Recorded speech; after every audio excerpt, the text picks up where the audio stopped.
Welcome to the Rim Brake Rodeo. We hope this video helps.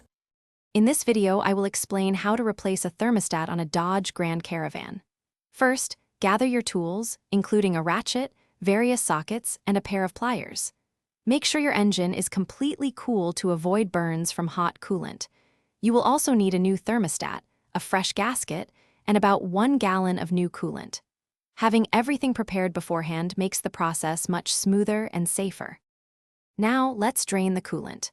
Place a drain pan under the radiator and open the drain plug, allowing all the old coolant to flow out. Once drained, close the plug. Next, remove the air intake tube and any engine covers that obstruct your view of the thermostat housing. Finally, carefully disconnect the upper radiator hose from the thermostat housing, being mindful of any remaining coolant. With the housing exposed, unbolt it and carefully remove the old thermostat and gasket.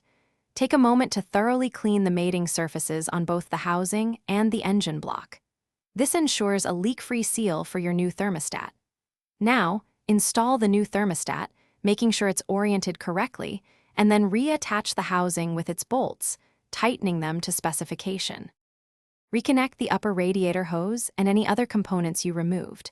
Now, slowly refill the cooling system with fresh coolant.